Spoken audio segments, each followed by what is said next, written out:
Bonjour et bienvenue encore une vidéo qui explique en français ce qui se passe en Angleterre et aux États-Unis. Question du jour, c'est quoi son problème à Hamza Youssouf?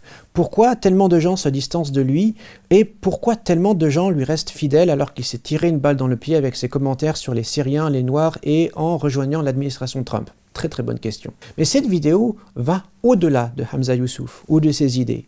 Car ok, il pose un problème pour beaucoup de gens, mais il est aussi victime de dynamiques qui le dépassent. Je pense que ça touche à des questions beaucoup plus profondes. Est-ce qu'une communauté peut se dissocier de ses figures les plus populaires, si elles sont problématiques? Est-ce qu'un célèbre savant de l'islam peut être jugé sur ses prises de position si elles provoquent du mal? Pourquoi un homme qui n'est derrière aucun mouvement politique ou religieux particulier a-t-il autant d'importance auprès des musulmans d'Occident? Et pourquoi en a-t-on fait un demi-dieu? Pour ceux qui nous rejoignent, moi c'est William, chercheur en sociologie à l'université de Warwick en Angleterre, sur la question de des expériences de vie musulmanes en Europe et aux États-Unis. Pour moi, cette série de vidéos, c'est un devoir de responsabilité car je crois au pouvoir de la recherche pour pouvoir améliorer la société. Un sociologue, c'est comme un médecin de la société qui va faire un diagnostic et potentiellement trouver des remèdes. Je ne touche pas d'argent à travers YouTube, ces vidéos ne sont pas et ne seront jamais, je l'espère, monétisées. Sachez aussi que je ne lis que les commentaires constructifs. Tout d'abord, parlons du contexte. La mentalité, l'état d'esprit de beaucoup de musulmans en Angleterre et aux États-Unis, c'est de se faire accepter à tout prix par le reste de la société, les médias et les politiques. Quand un musulman blanc embrasse l'islam, il est vu comme un sauveur, comme un pont symbolique entre l'islam, le musulman et l'Occident. Pour caricaturer les choses, c'est presque si vous êtes blanc et vous embrassez l'islam, on va faire de vous automatiquement, juste après votre shahada, un ambassadeur de l'islam en Amérique ou en Europe. Cela dit, à condition, c'est à la condition que vous soyez riche, célèbre ou puissant. Et oui, c'est pas n'importe qui, c'est un processus très sélectif, ce n'est pas donné à tout le monde.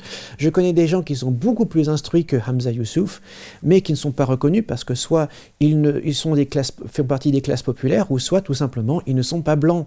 Pas de chance. Les musulmans vont expériencer un complexe d'infériorité tellement fort en Angleterre et aux États-Unis, mais c'est aussi présent dans beaucoup de pays d'Asie et du Moyen-Orient, au point que très récemment, on a vu ce phénomène des Blancs qui embrassent l'islam simplement pour bénéficier d'un traitement de faveur dans des pays comme l'Arabie Saoudite, la Turquie, l'Égypte ou le Pakistan, où ils vont voyager tout frais payés avec leur propre escorte de sécurité. Les gens cherchent tellement à se faire accepter et à produire ces ponts symboliques entre cultures que ça tourne presque à l'obsession.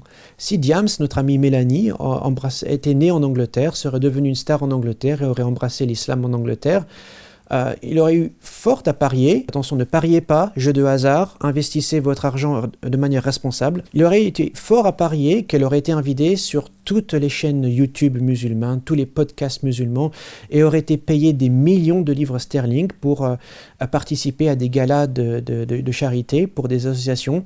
Car non, je suis sérieux, des millions, j'ai interviewé des personnes qui ont participé à ce genre de choses. Les musulmans ici, en Angleterre, ont énormément d'argent. Donc Mélanie, si tu nous regardes, alhamdoulilah, remercie le ciel que tu aies vécu en France. Imaginons simplement que quelqu'un comme le président de la République ou, au hasard, Marine Le Pen embrassait l'islam. Là, on serait genre, ça va les gars, vous êtes sûrs de ce que vous faites là? Vous n'avez pas un problème? Vous avez besoin d'aide? Parce qu'en France, peu importe le niveau de pouvoir ou de célébrité qu'on atteint, une fois qu'on embrasse l'islam, eh bien ça revient à se faire lapider en direct et instantanément par toute la classe politique, par les médias et 60 millions de consommateurs. Je ne parle pas du magazine. Voilà, ce ne serait pas super excitant parce que à partir du moment que qui que ce soit embrasse l'islam en France, on sait que instantanément toutes les portes lui seraient automatiquement fermées. Donc le problème avec ces blancs ultra privilégiés en Angleterre et aux États-Unis qui embrassent l'islam, c'est qu'ils peuvent dire exactement tout ce qu'ils veulent sans être importunés. Hamza Youssouf, pour ne parler que de lui, et il y a une pléthore d'autres exemples, il a pas mal de tâches sur son CV. Il a causé un tollé lorsqu'il a déclaré que si les Syriens vivent dans ces conditions, c'est parce qu'ils l'ont cherché. Il a été vivement critiqué lorsqu'il a rejoint l'administration du gouvernement Trump, et il a causé un scandale lorsqu'il a déclaré que le problème avec les Noirs aux États-Unis, ce n'était pas les violences policières, mais c'était les violences entre Noirs. Et pourtant, Hamza Yusuf a été complètement pardonné et toujours respecté. Je pense que ça aide beaucoup lorsqu'on reçoit de l'argent des pays du Golfe. Le problème, cela dit, c'est que ça va au-delà de Hamza Yusuf. Cela va même au-delà de ses idées, de ce qu'il a pu dire. Le problème est plutôt avec nous, pauvres observateurs et témoins de l'histoire. Le problème, c'est que beaucoup parmi les musulmans ont érigé Hamza Yusuf et consorts au statut de demi-dieu. Il est le symbole de cette soif d'acceptance, de cette soif de validation, et il en va de même pour tout musulman qui devient riche, puissant ou célèbre. Donc beaucoup parmi ces musulmans espèrent secrètement que ces prophètes blancs les délivreront du mal, de l'oppression, du racisme, de l'islamophobie, de la pauvreté même. Ceci, je le répète, n'est pas un problème tellement avec Hamza Yusuf, mais plutôt avec nos propres faiblesses. Parce que l'autre problème, il est historique celui-là. Qui pensez-vous que l'histoire retiendra comme celui qui a achevé le plus pour les musulmans d'Occident, entre Hamza Yusuf et Malcolm X? Et c'est là qu'il faut introduire la théorie du Great Man Theory, la théorie des grands hommes, qui a été élaborée en 1840 par Thomas Carlyle. Cette théorie suppose que les plus grands changements de l'histoire de l'humanité ont toujours été la cause d'un individu unique et charismatique à certaines périodes de l'histoire. Et non, les changements ne peuvent pas être liés aux mouvements politiques, ne peuvent pas être liés aux circonstances économiques, ou aux changements climatiques, aux catastrophes naturelles. Non, c'est toujours des individus.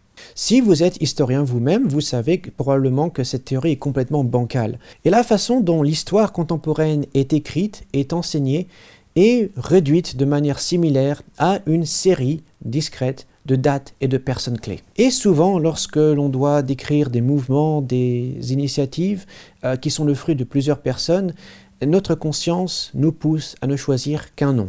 Pourquoi, lorsqu'on parle d'Apple, on ne parle que de Steve Jobs, mais pas de Steve Wozniak? Pourquoi, lorsqu'on parle de Microsoft, on ne parle que de Bill Gates et pas de Paul Allen? La théorie des grands hommes nous pousse à cette vision binaire et réductrice de l'histoire, qui va gommer des noms, gommer des mouvements, gommer des détails qui sont hyper importants pour comprendre comment est-ce que le monde est arrivé à la situation actuelle. L'histoire se souvient des riches et des puissants, ceux qui jouent sur les apparences, ceux qui jouent sur les symboles. L'histoire ne se souvient pas des gens parce qu'ils ont fait des choses bien. L'histoire se souvient de ceux qui font parler les autres, peu importe s'ils étaient bons ou mauvais. On se souvient de ceux qui sont au pouvoir et ceux qui divisent, mais jamais de ceux qui unissent ou qui rendent justice. Parce que, faut dire ce qui est, l'union, la solidarité, ça provoque pas de bataille, ça provoque pas de mort. Il n'y a pas de tragédie, il n'y a pas de spectacle. La justice et la liberté, c'est pas super cool, c'est pas spectaculaire.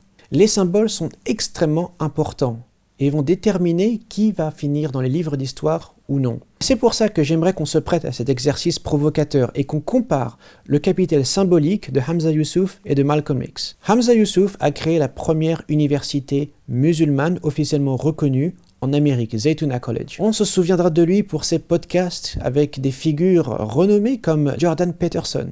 Hamza Yusuf, c'est le premier musulman qui a rejoint l'administration du président des États-Unis. Peu importe que ça soit Trump, il a travaillé avec le président des États-Unis. Et si vous demandez à une personne lambda qu'est-ce que Malcolm X a fait pour les musulmans, vous serez vraiment chanceux si on vous répond « oui, il a écrit un livre, ouais, il a été mort assassiné ». Parce qu'on oublie que Malcolm X, ce n'est pas une collection de dates clés ou de rencontres importantes.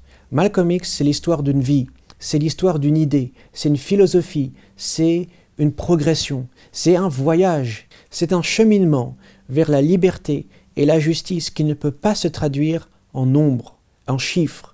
Malcolm X a été toute sa vie un marginal. Il a été complètement mis à la marge de tous les mouvements qu'il a côtoyés, que ce soit Nation of Islam, que ce soit le monde musulman. C'est quelqu'un qui n'était pas riche, c'est quelqu'un qui à l'époque n'était pas célèbre ou puissant. Au jour de sa mort, il n'avait que $4 dans son compte en banque. Et il a fallu attendre les années 2010 et Black Lives Matter pour que les musulmans en Occident réalisent l'importance et la portée de l'existence de Malcolm X. De retour sur Zaytuna College, on oublie que Zaytuna College, c'est aussi Zaid Shakir et Hatem Bazian. Hatem Bazian qui a contribué à unir un maximum d'universitaires travaillant autour des questions de l'égalité sociale et économique des musulmans en Occident et le respect de leurs droits et libertés. Mais qui connaît le nom de Hatem Bazian? L'histoire en Occident retient le spectaculaire. C'est l'histoire de ceux qui parviennent au pouvoir et ceux qui en sont déchus. C'est une histoire de clichés et d'exceptions, une histoire binaire entre gagnants et perdants. Et c'est une histoire qui nous encourage à prendre exemple sur ces personnes qui gravitent autour du pouvoir. L'histoire, si on regarde à d'autres traditions, est contée de manière très différente. La manière dont l'histoire, avec un grand H, s'écrit, que ce soit en terre d'islam, dans le judaïsme, les terres de chrétienté, en Afrique, en Asie, en Amérique du Sud, c'est une histoire de notes en bas de page. C'est une histoire par ceux et autour de ceux qui sont pris dans les rouages du pouvoir. C'est une histoire où l'être humain n'est pas défini à travers sa richesse, son statut, ses possessions matérielles, son importance. C'est une histoire où il y a des gens qui s'identifient à ceux qui sont au plus bas de l'échelle sociale. Une histoire où on a des figures comme le mendiant, l'aveugle, la veuve, l'orphelin, l'esclave, et où la plupart, dans ces anecdotes, ces gens sont nommés, on connaît leur nom. C'est une histoire qui donne des leçons de vie, qui nous donne des outils pour naviguer dans la société. C'est des anecdotes, des instantanés, qui décentrent l'être humain et qui l'incluent dans une cosmologie qui le dépasse et va bien au-delà de l'humanité. C'est une histoire de virgule et de ponctuation, de toutes ces petites choses, ces minuscules pièces du puzzle. C'est une histoire d'actes qui paraissent insignifiants, mais dont la profondeur et la signification sont extrêmement profonds. Et c'est un problème qui concerne tout le monde, musulmans, non-musulmans, noirs, blancs.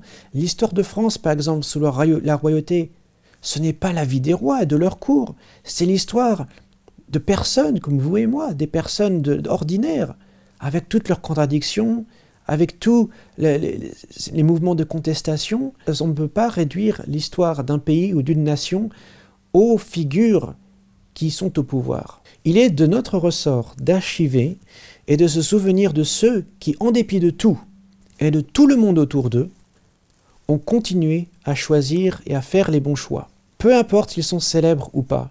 Ce qui importe, ne sont pas les personnes qui parlent par procuration ou au nom d'un groupe de personnes. Mais je dirais que ce qui est important, c'est la somme de nos voix collectives dans tout leur spectre, y compris leur dissonance. Si vous voulez comprendre l'histoire d'un pays ou d'une nation, regardez l'histoire de ceux qui en sont à la marge, ceux qui sont les plus défavorisés. Peut-être que dans 100 ans, nous aurons oublié la théorie des grands hommes et nous aurons inclus tous ces petits mouvements, toutes ces petites anecdotes. Plutôt qu'une collection singulière de noms et de dates, nous pourrons regarder peut-être au-delà des symboles et considérer le monde comme une conversation toujours en cours. Et quand on parle de la conservation de la culture, pour nos amis génération identitaire qui, je sais, nous regarde, la pureté nationale, c'est comme de l'alcool. Une fois mélangé avec de l'eau, et c'est un chimiste qui vous parle, vous aurez beau distiller autant que vous voulez, on n'arrivera jamais à 100%. Pour preuve, mes parents sont polonais, et en Pologne, on a quelque chose qui s'appelle Spiritus Rectificowane. C'est un des alcools les plus puissants que vous pouvez trouver en vente libre, et il n'est qu'à 95%. Le vrai combat, quand on se pose la question de la sauvegarde de la culture, ce n'est pas à l'encontre de gens en particulier, mais envers un système d'idées, et un système d'idées bien particulier de nos jours, et qui était présent bien avant la présence des musulmans en France. C'est un système qui a commencé sa gestation avec l'ère industrielle au XIXe siècle, qui a fait exploser les familles, réduit l'être humain en esclavage par un nouveau culte. Et vous l'aurez deviné, je parle du néolibéralisme. Le vrai grand remplacement, c'est le remplacement de nos corps par une série de chiffres, de nos têtes par une somme d'argent. Musulmans, non-musulmans, noirs, blancs, hommes, femmes, on est tous là en train de se bagarrer, alors que sans s'en rendre compte, on nous a mis sur le bûcher. Cette vidéo touche à sa fin et encore une fois, en guise de clôture, un message d'amour pour nos amis de chez Génération Identitaire et autres ex-musulmans. On vous embrasse très fort, mais surtout ne vous abonnez pas à cette chaîne dont le contenu est en train de se faire grand remplacer par du contenu exclusivement en anglais. Et ne vous voulez pas écouter de l'anglais, n'est-ce pas? Allez, n'oubliez pas d'aller vous laver les yeux une fois que vous avez éteint votre écran. Pour tous les autres, prenez soin de vous et à la prochaine.